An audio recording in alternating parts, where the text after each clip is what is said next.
남편의 사업 실패로 하루아침에 모든 걸 잃은 한 할머니. 사채에 쫓기고 쪽잠을 자며 버틴 나날들. 하지만 10년 뒤 사람들은 그녀를 사장님이라 부른다. 그리고 그 사연엔 아무도 몰랐던 비밀이 숨어 있었다. 사연 시작 전 구독과 좋아요 버튼 눌러주시면 사연의 재미가 2배가 됩니다. 사연 이야기 시작합니다. 제가 63세가 되던 해봄, 평생 평범한 주부로 살아온 저에게 청천벽력 같은 일이 일어났습니다. 그날도 여느 때와 다름없이 저녁 준비를 하고 있었는데 남편이 창백한 얼굴로 집에 들어왔습니다. 여보, 큰일 났어. 남편의 떨리는 목소리를 들은 순간 저는 무언가 잘못되었다는 걸 직감했습니다. 남편은 20년 넘게 함께 일해온 사업 파트너의 부탁으로 보증을 섰다가 그 사람이 거액을 들고 야반도주를 해버렸다는 것이었습니다. 3억을 내가 물어야 한다는 거야. 그 말을 들은 순간 저는 주저앉았습니다. 우리 집도 남편이 운영하던 작은 철물점도 평생 모아둔 예금도 모두 담보로 잡혀 있었습니다. 하루아침에 모든 것을 잃게 된 것이었습니다. 어떻게 이런 일이? 왜 미리 말하지 않았어요? 미안해, 정말 미안해. 그 사람을 너무 믿었어. 남편은 며칠 동안 집에서 한마디도 하지 않고 멍하니 앉아만 있었습니다. 그리고 어느 날 아침 침대 옆에 낡은 공책 한 권만 남겨둔 채 집을 나간 후 다시 돌아오지 않았습니다. 일주일 후 법원 집행관들이 집에 찾아왔습니다. 최분희 씨 댁 맞나요? 강제 집행 나왔습니다. 강제 집행이 뭐예요? 부동산 압류 및 경매 진행을 위한 절차입니다. 집 곳곳에 빨간 딱지가 붙기 시작했습니다. 40년 동안 살아온 우리 집 벽에, 냉장고에, 텔레비전에까지 압류 딱지가 붙는 걸 보며 저는 온몸이 떨렸습니다. 할머니, 이게 무슨 일이에요? 옆집 아이가 신기하게 쳐다보며 물었습니다. 저는 부끄러워서 대답할 수가 없었습니다.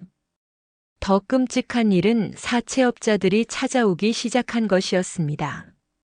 최분희 씨, 남편 연락처 알려주세요. 저도 모르겠어요. 그럼 당신이 대신 갚아야죠. 이자가 하루에 얼마씩 불어나는지 알아요? 무서운 사람들이 하루에도 몇 번씩 찾아와서 협박했습니다. 전화도 쉴 새 없이 울렸습니다.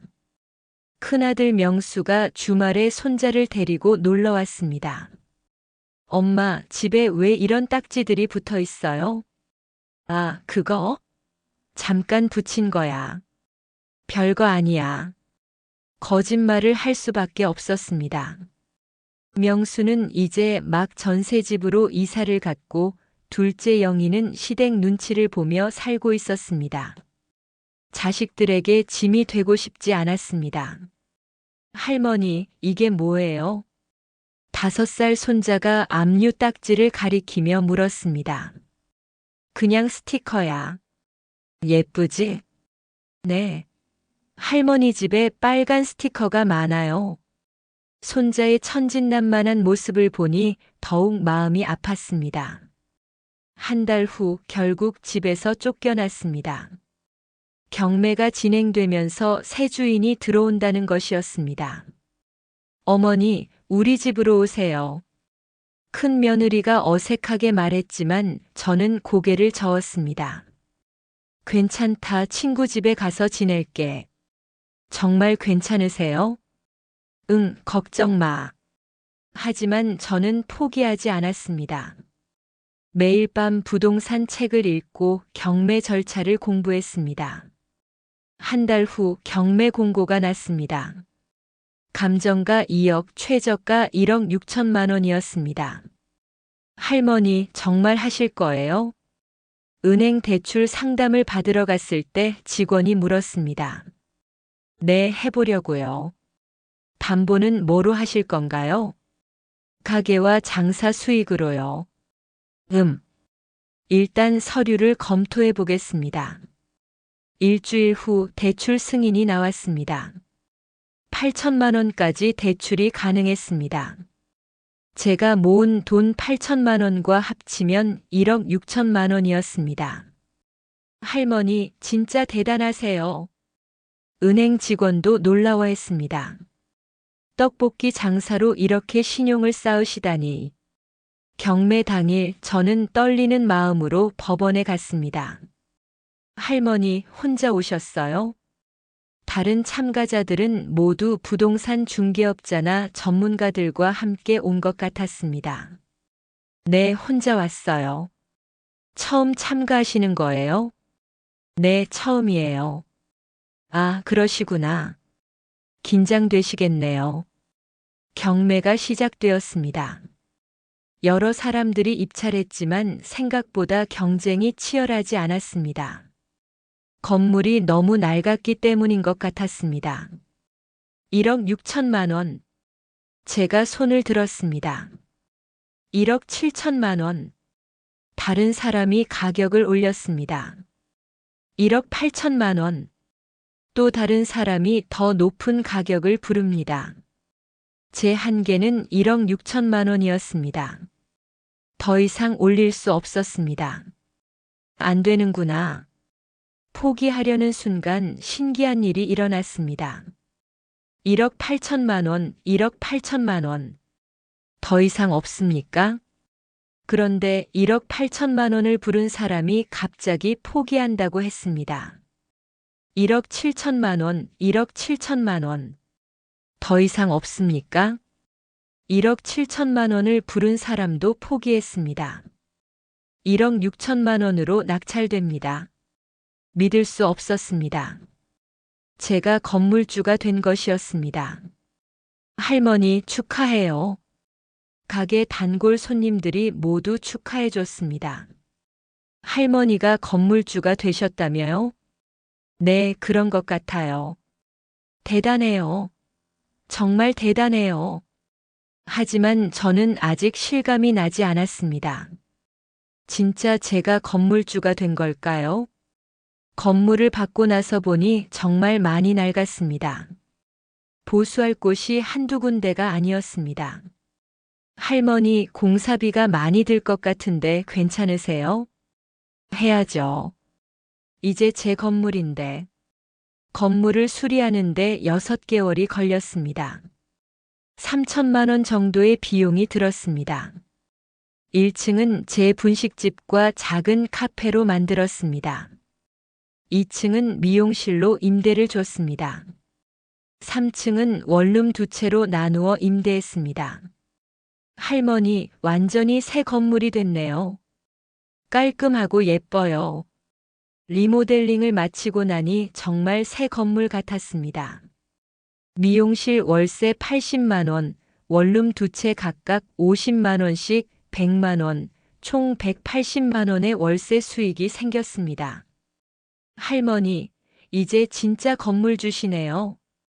매달 180만 원씩 들어오니까 떡볶이 장사 안 하셔도 되겠어요. 하지만 저는 떡볶이 장사를 계속했습니다. 왜요? 이제 안 하셔도 되는데? 일하는 게 좋아요. 손님들 만나는 게 즐거워요. 할머니, 정말 대단하세요. 이제 사람들이 저를 할머니 사장님이라고 부릅니다. 할머니 사장님, 안녕하세요. 할머니 사장님, 오늘도 떡볶이 맛있게 해주세요. 처음엔 어색했지만 이제는 자연스러워졌습니다. 할머니, 성공 비결이 뭐예요?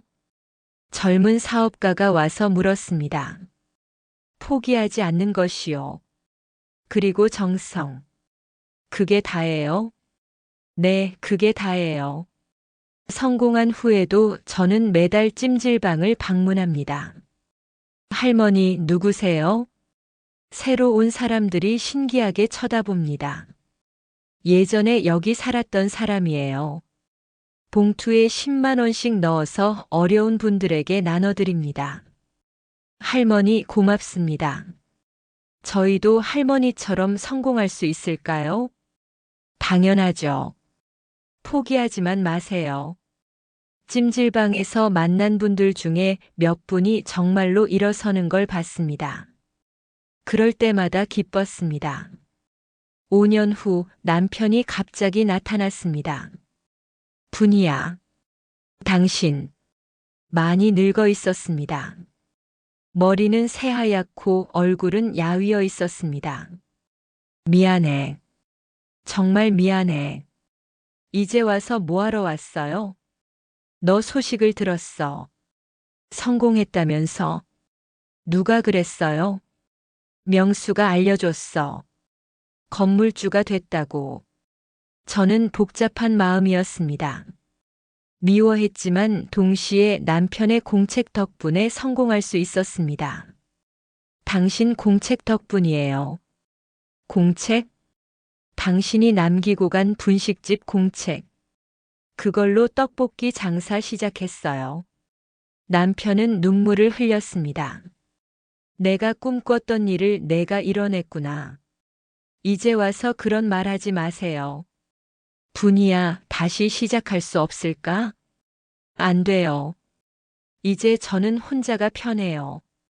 7년이 지난 지금 저는 새로운 꿈을 꾸고 있습니다. 할머니, 다른 지역에도 가게를 내실 거예요? 생각해보고 있어요. 프랜차이즈로 만들어 보세요. 젊은 사업가들이 제안했습니다. 할머니 떡볶이 브랜드로 만들면 대박 날 것 같아요. 글쎄요, 그런 건 어려워요. 하지만 속으로는 생각해보고 있었습니다. 제가 겪은 어려움을 겪고 있는 다른 사람들에게 기회를 주고 싶었습니다. 몇 달 후 저는 작은 사업을 시작했습니다. 찜질방에서 만난 분들 중에 의욕이 있는 분들에게 떡볶이 장사를 가르쳐 드리는 것이었습니다. 할머니, 정말 가르쳐 주실 거예요? 네, 제가 아는 건 다 가르쳐 드릴게요. 재료비와 초기 비용도 제가 지원해 드렸습니다. 할머니, 어떻게 이런 일을? 저도 도움을 받았으니까요. 6개월 후 3분이 각각 다른 동네에서 떡볶이 장사를 시작했습니다. 모두 성공했습니다. 할머니 덕분에 새 삶을 찾았어요. 고마워요, 할머니. 그들의 성공을 보며 저는 더 큰 보람을 느꼈습니다. 어느 날 신문 기자가 찾아왔습니다. 할머니, 인터뷰 좀 해주세요. 인터뷰요? 네, 할머니 이야기가 많은 사람들에게 희망을 줄 것 같아요.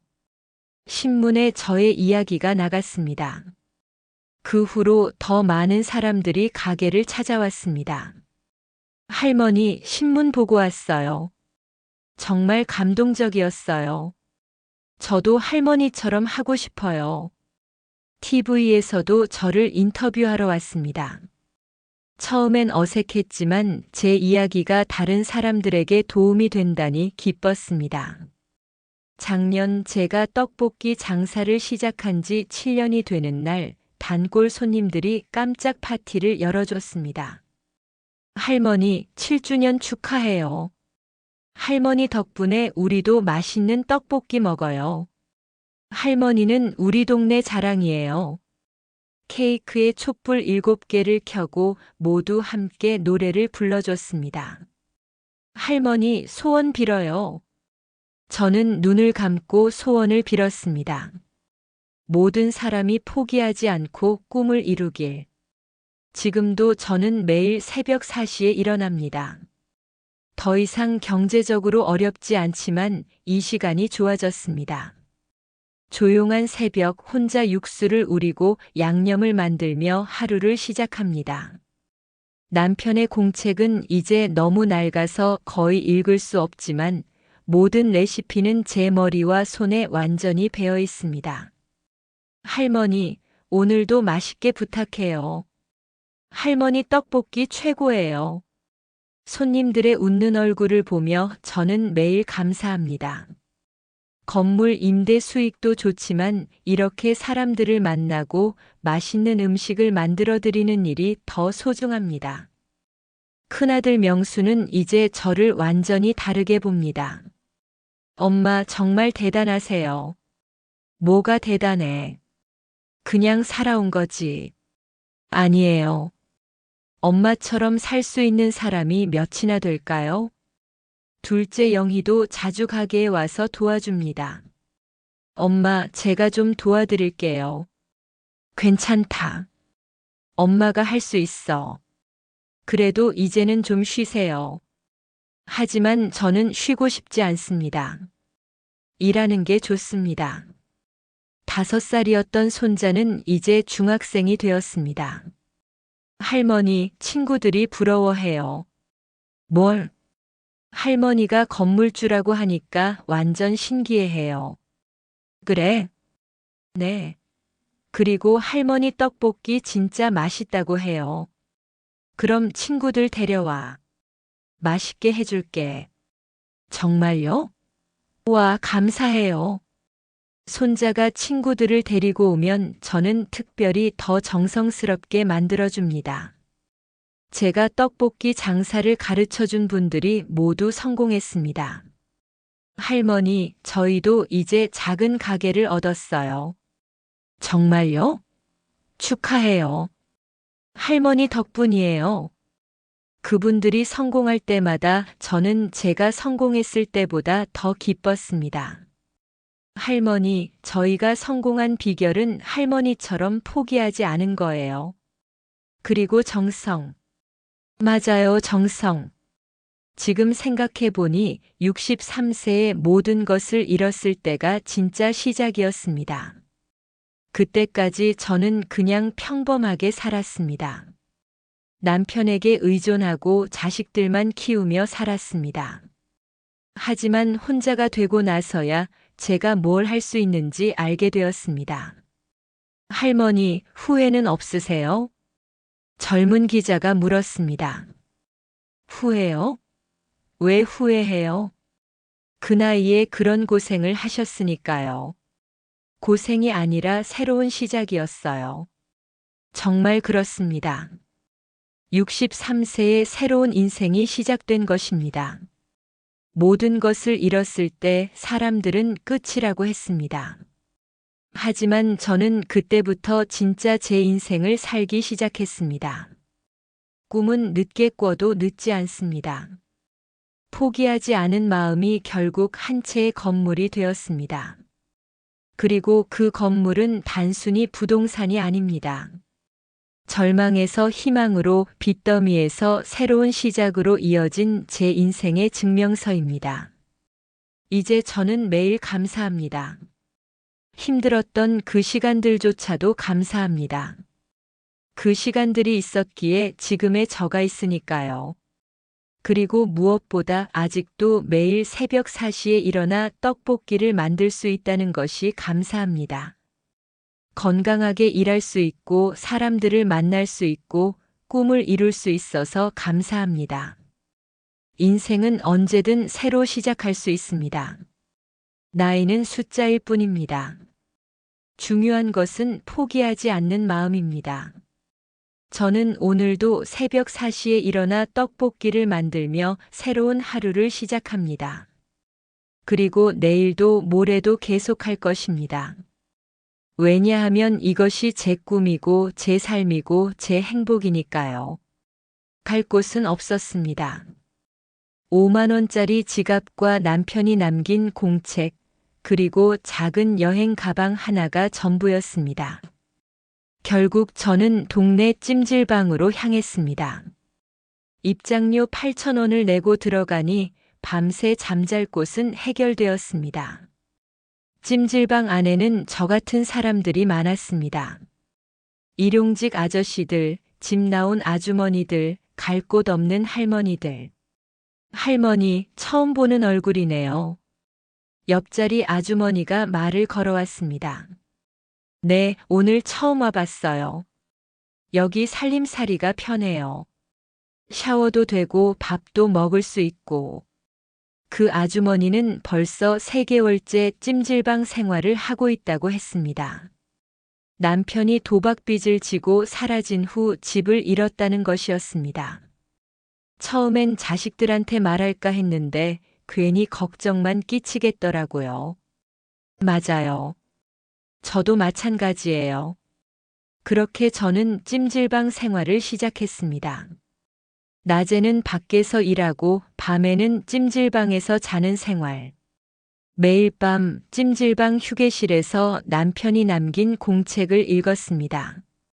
거기에는 그가 꿈꿔왔던 분식집에 대한 모든 것이 적혀 있었습니다. 떡볶이 맛의 비결은 육수에 있다.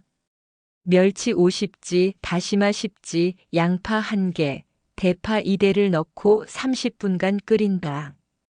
고추장은 시중에서 파는 것보다 직접 만드는 게 좋다. 고추장 5큰술, 설탕 2큰술, 간장 1큰술, 마늘 1큰술, 생강 반 큰술을 섞어 하루 재운다. 손님이 매운 것을 못 먹으면 설탕을 조금 더 넣어주되 미리 물어보는 게 좋다. 어묵은 국산으로 써야 하고 떡은 가래떡을 써야 쫄깃하다. 세세한 조리법부터 장사 요령까지 빼곡히 적혀 있었습니다. 남편이 얼마나 이 일을 하고 싶어 했는지, 얼마나 오랫동안 준비했는지를 알 수 있었습니다. 당신 왜 이걸 말하지 않았어요? 왜 혼자만 꿈꿨어요? 공책을 보며 저는 눈물을 흘렸습니다. 그리고 동시에 분노도 느꼈습니다. 이런 꿈이 있었으면서 왜 그런 일을 저질렀는지 이해할 수 없었습니다. 살아야 했습니다. 찜질방 사장님이 새벽 청소 일을 소개해 줬습니다. 할머니 새벽 4시부터 8시까지 시장 청소하는 일인데 하루에 3만 원 줍니다. 감사합니다. 열심히 하겠습니다. 새벽 4시에 일어나는 것은 힘들었지만 돈을 벌어야 했습니다. 시장 바닥을 닦고 쓰레기를 치우고 화장실을 청소했습니다. 할머니, 나이가 어떻게 되세요? 시장 상인 아주머니가 물었습니다. 63입니다. 어머, 그 나이에 이런 일을 하시다니. 동정 어린 시선들이 부담스러웠지만 일은 계속해야 했습니다. 청소일이 끝나면 파출부 일을 했습니다. 하루에 2~3집을 돌며 집 청소를 했습니다. 평생 남의 집 청소를 해본 적 없던 저였지만 배우며 했습니다. 할머니, 화장실 청소는 이렇게 하시면 안 돼요. 아, 네. 알겠습니다. 젊은 주부가 핀잔을 주기도 했습니다. 그럴 때마다 속상했지만 참았습니다. 그렇게 3개월을 보내던 어느 날 시장에서 청소를 마치고 집으로 돌아가는 길에 길거리 떡볶이 가게 앞을 지나게 되었습니다. 야, 이거 맛없다. 진짜 별로네. 떡도 딱딱하고. 중학생 2명이 떡볶이를 먹다 말고 찡그리고 있었습니다. 돈 아깝다. 다른 데 가자. 응, 이 집 다신 안 와. 그 모습을 보며 저는 문득 남편의 공책이 생각났습니다. 그가 적어놓은 떡볶이 레시피가 떠올랐습니다. 내가 한번 해볼까? 생각해보니 저는 떡볶이를 잘 만들었습니다. 아이들이 어릴 때 자주 해줬던 간식이었습니다. 남편의 레시피대로 하면 더 맛있게 만들 수 있을 것 같았습니다. 그날 저녁 찜질방에서 지갑을 열어봤습니다. 3만 원이 전부였습니다. 내일 하루 먹을 돈도 없었습니다. 이 돈으로 떡볶이 재료를 사볼까? 위험한 도박이었습니다. 실패하면 굶어야 했습니다. 하지만 더 이상 잃을 것도 없었습니다. 다음 날 새벽 시장 청소를 마치고 3만 원으로 재료를 샀습니다. 떡 한 봉지, 어묵 조금, 밀가루, 고추장, 설탕, 간장, 마늘. 할머니, 뭘 하시려고요? 떡볶이 재료를 사니 시장 상인이 신기하게 물었습니다. 좀 해볼 생각이에요. 장사하시려고요? 글쎄요. 일단 해보는 거죠.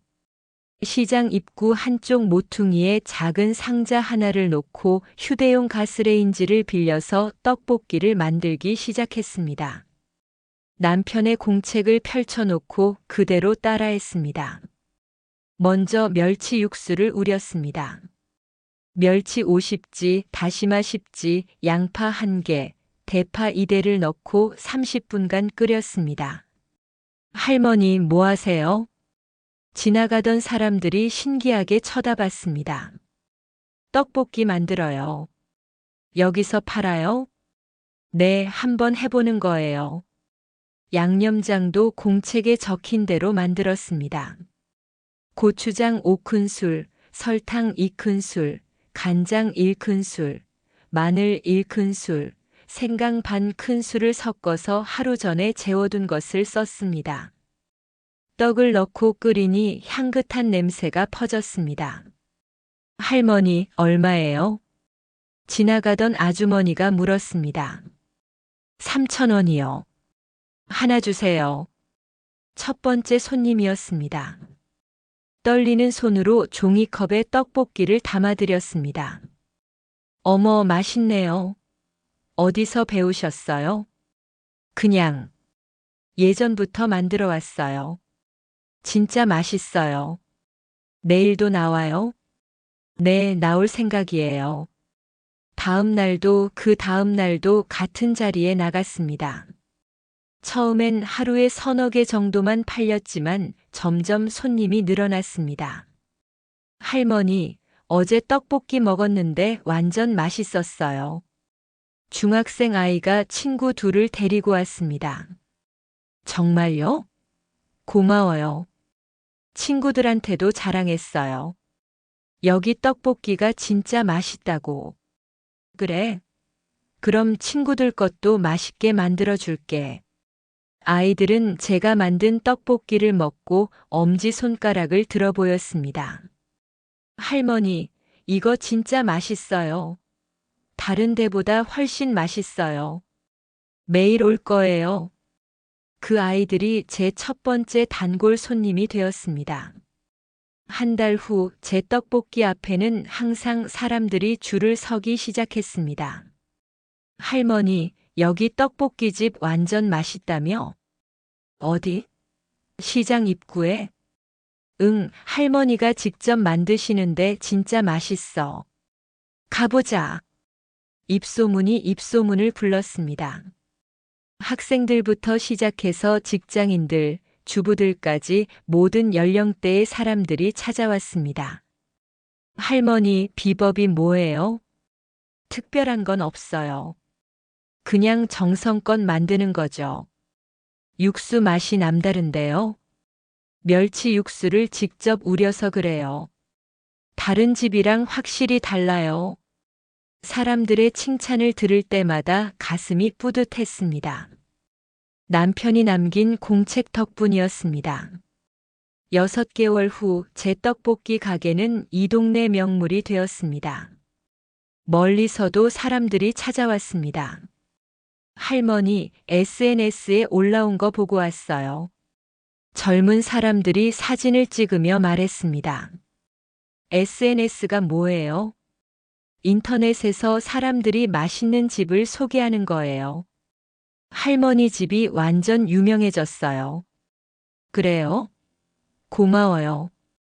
정말 신기했습니다. 저는 인터넷을 잘 모르는데 젊은 사람들이 알아서 홍보를 해주고 있었습니다.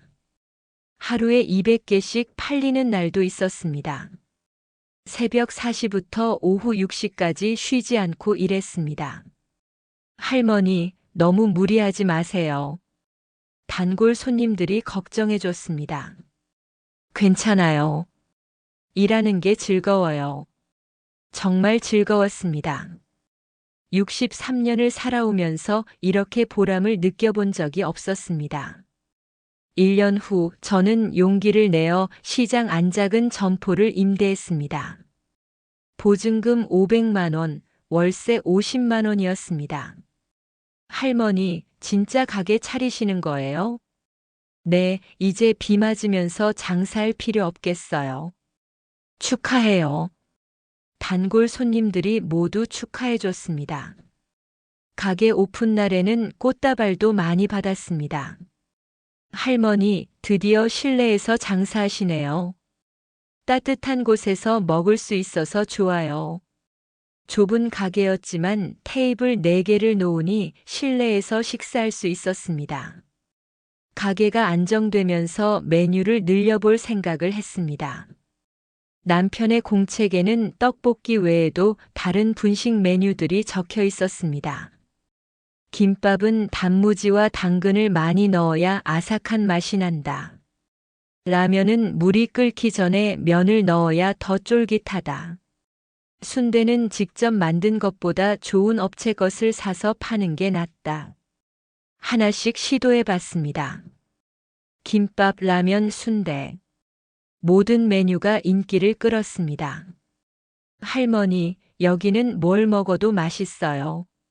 진짜 맛집이에요. 친구들한테 자랑하고 싶어요. 장사가 잘 되면서 하루 순수익이 20만 원 정도 나왔습니다. 한 달에 600만 원 정도의 수익이었습니다. 임대료 50만 원, 재료비 200만 원, 생활비 100만 원을 빼면 250만 원 정도를 저축할 수 있었습니다. 이제 빚을 갚아야겠어요. 찜질방 사장님에게 말했습니다. 할머니, 정말 대단하세요. 떡볶이 장사로 이렇게 성공하다니. 아직 멀었어요. 빚이 너무 많아요. 3억이라는 빚은 여전히 커 보였습니다. 하지만 포기하지 않았습니다. 1년 반 만에 찜질방을 떠날 수 있었습니다. 작은 원룸을 얻었습니다. 할머니, 이제 집이 생겼네요. 찜질방에서 친해진 아주머니가 축하해 줬습니다. 언니도 힘내세요. 저도 할 수 있었으니까 언니도 할 수 있어요. 고마워요, 할머니. 용기가 나요. 짐을 싸며 찜질방을 둘러봤습니다. 1년 반 동안 제 보금자리였던 곳이었습니다. 힘들었지만 여기서 새로운 시작을 할 수 있었습니다. 원룸으로 이사한 후에도 매일 새벽 4시에 일어났습니다. 습관이 되어버린 것 같았습니다. 육수를 우리고 양념장을 만들고 재료를 준비하는 일을 매일 반복했습니다. 할머니, 일요일에도 나오세요? 네, 매일 나와요. 쉬지 않으세요? 일하는 게 더 편해요. 정말 그랬습니다. 쉬는 날이 오히려 불편했습니다.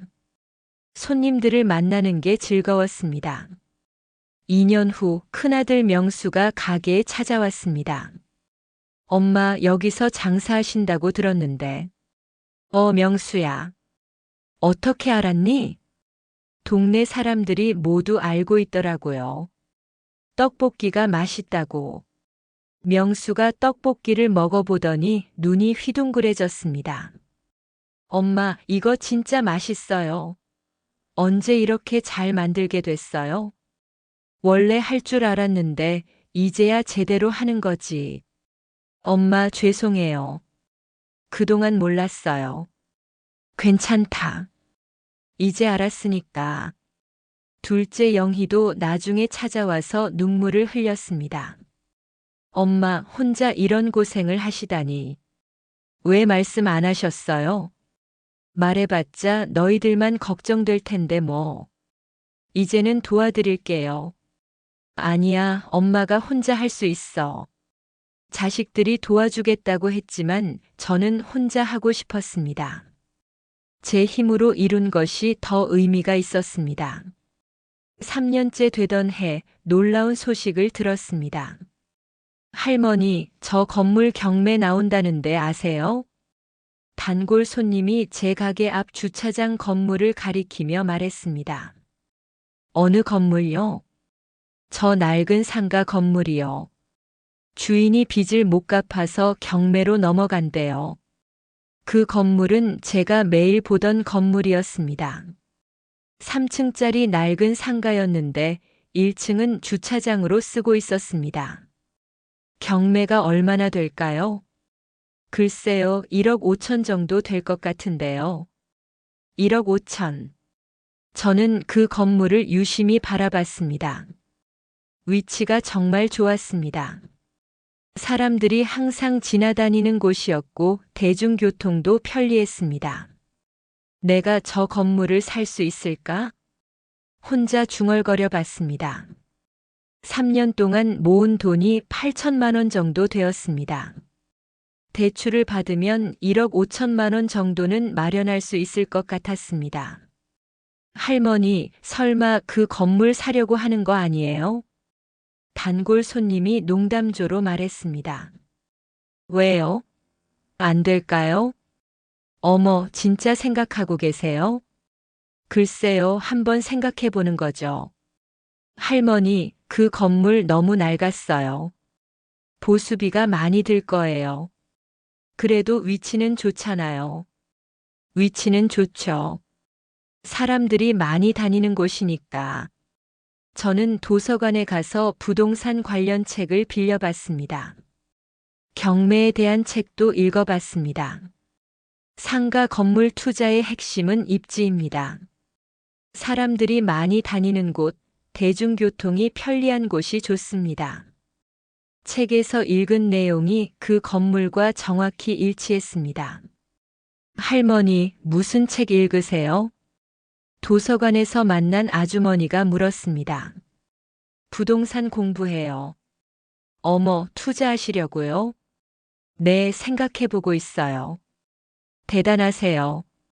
저는 그런 건 너무 어려워서 못하겠어요. 하지만 저는 이미 마음을 정했습니다. 이 기회를 놓치면 안 될 것 같았습니다. 며칠 후 은행에 가서 대출 상담을 받았습니다. 할머니, 어떤 용도로 대출을 받으시려고요? 부동산 경매 참여하려고요. 아, 그러시구나. 소득은 어떻게 되세요? 분식집 운영하고 있어요. 매출이 어느 정도 되나요? 한 달에 1,800만 원 정도 돼요. 은행 직원이 깜짝 놀랐습니다. 어머, 정말요? 장사를 정말 잘하시는군요. 그냥 열심히 하는 거예요. 사업자 등록증과 세금 신고 서류 좀 가져와 주세요. 일주일 후 대출이 승인되었습니다. 할머니 축하합니다. 7천만 원까지 대출 가능하세요. 정말요? 네, 할머니 신용도가 아주 좋아요. 매월 꾸준히 수입이 있고 연체 내역도 없으시고요. 저는 기뻤습니다. 제가 모은 돈 8천만 원과 합치면 1억 5천만 원이 되었습니다. 할머니, 경매 참여하실 거예요? 네, 해보려고요. 조심히 하세요. 경매는 전문가들도 어려워하는 일이에요. 경매 전에 그 건물을 자세히 살펴봤습니다. 외관은 낡았지만 구조는 튼튼해 보였습니다. 할머니, 뭘 보고 계세요? 지나가던 동네 아저씨가 물었습니다. 저 건물 말이에요.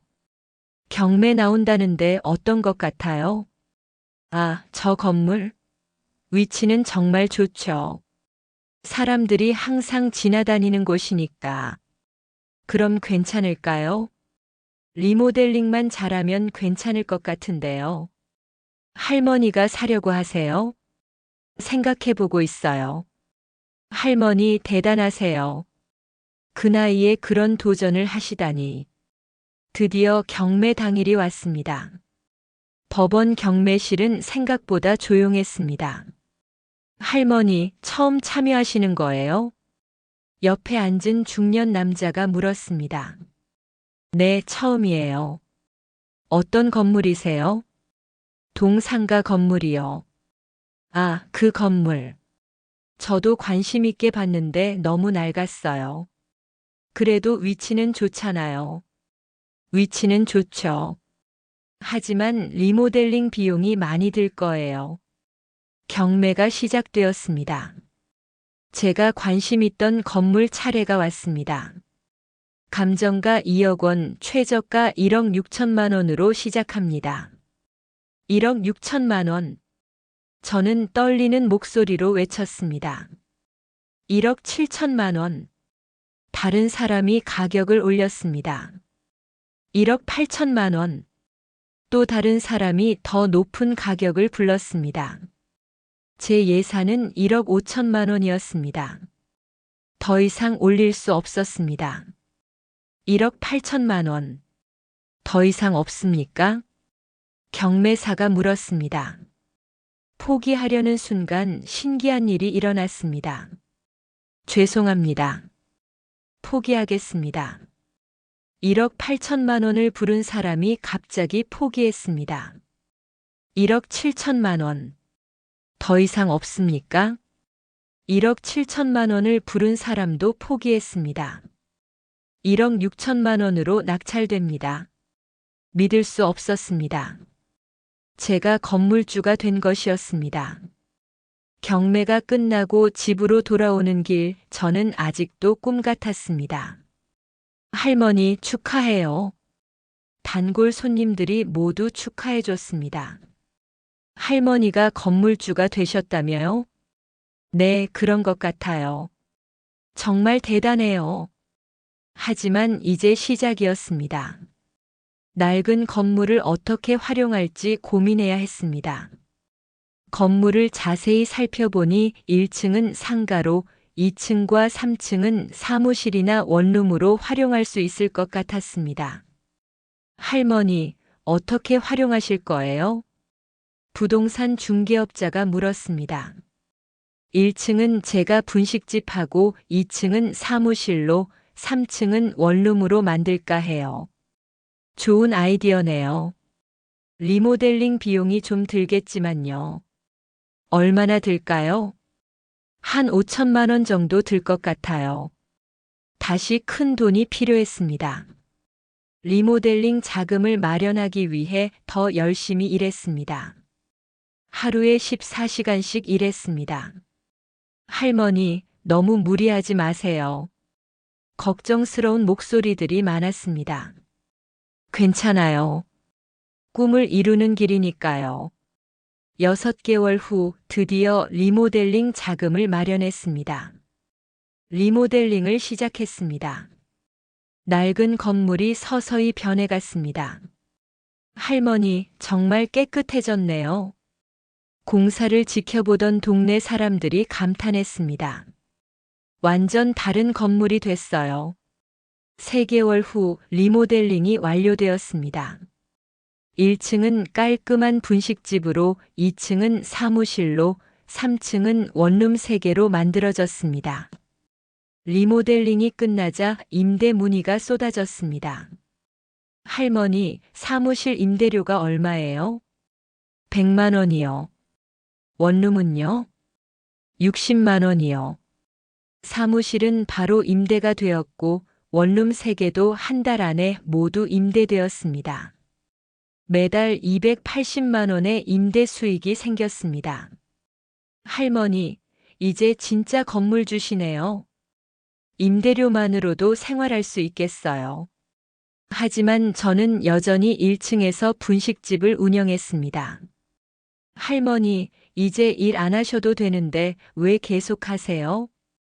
일하는 게 좋아요. 그리고 이 분식집이 제 시작이었으니까요. 5년 후 드디어 3억 원의 빚을 모두 갚았습니다. 할머니 축하합니다. 은행에서 완납 증서를 받던 날 저는 눈물을 흘렸습니다. 고생하셨습니다. 정말 대단하세요. 은행 직원도 감동했습니다. 떡볶이 장사로 이렇게 성공하시다니 정말 존경스러워요. 그 무렵 남편이 다시 나타났습니다. 분이야. 당신. 7년 만에 만난 남편은 많이 늙어 있었습니다. 미안해. 정말 미안해. 이제 와서 뭐하러 왔어요? 너 소식을 들었어. 성공했다고. 누가 그래요? 명수가 알려줬어. 건물주가 됐다고. 남편은 제 성공을 믿을 수 없다는 표정이었습니다. 당신이 남긴 공책 덕분이에요. 공책? 분식집 하는 방법 적어 놓은 공책. 그걸로 시작했어요. 남편은 눈물을 흘렸습니다. 내가 꿈꿨던 일을 내가 이뤄냈구나. 이제 와서 그런 말 하지 마세요. 지금 저는 70세입니다. 여전히 매일 새벽 4시에 일어나서 분식집을 운영합니다. 할머니, 이제 좀 쉬세요. 자식들이 말하지만 저는 일하는 것이 좋습니다. 할머니, 성공 비결이 뭐예요? 젊은 사람들이 종종 물어봅니다. 포기하지 않는 것이요. 그리고 정성껏 하는 것. 그게 다예요? 네, 그게 다예요. 성공한 후 저는 어려운 사람들을 도와주기 시작했습니다. 할머니, 이 돈 받으세요. 저도 도움을 받았으니까요. 찜질방에서 만난 분들, 길거리에서 만난 어려운 분들에게 조금씩 도움을 줍니다. 제 이야기를 들은 많은 사람들이 찾아옵니다. 할머니, 저희도 창업하고 싶어요. 분식집 창업 방법을 알려주세요. 저는 기꺼이 제가 아는 모든 것을 가르쳐 줍니다. 중요한 건 정성이에요. 손님을 가족처럼 생각하고 정성껏 만들어 드리는 것. 어느 날 신문 기자가 찾아왔습니다. 할머니, 인터뷰 해주세요. 인터뷰요? 할머니 이야기가 많은 사람들에게 희망을 줄 것 같아요. 신문에 저의 이야기가 실렸습니다. 그 후 더 많은 사람들이 찾아왔습니다. 할머니, 인생에서 가장 중요한 것이 뭐라고 생각하세요? 포기하지 않는 것이요. 그리고 감사하는 마음. 감사요? 네, 힘들었던 시간도 감사해요. 그 시간이 있었기에 지금의 제가 있으니까요. 지금도 저는 새로운 꿈을 꾸고 있습니다. 할머니, 또 다른 꿈이 있으세요? 네, 제가 겪은 일을 책으로 써보고 싶어요. 책이요? 어려운 사람들에게 조금이라도 도움이 되었으면 해서요. 제 이야기를 읽는 모든 분들에게 말씀드리고 싶습니다. 나이는 숫자일 뿐입니다. 꿈을 꾸는데 늦은 나이는 없습니다. 저는 63세에 새로운 인생을 시작했습니다. 모든 것을 잃었을 때가 진짜 시작이었습니다. 포기하지 마세요. 정성을 다하세요. 그리고 감사하세요. 그러면 여러분도 분명히 꿈을 이룰 수 있습니다.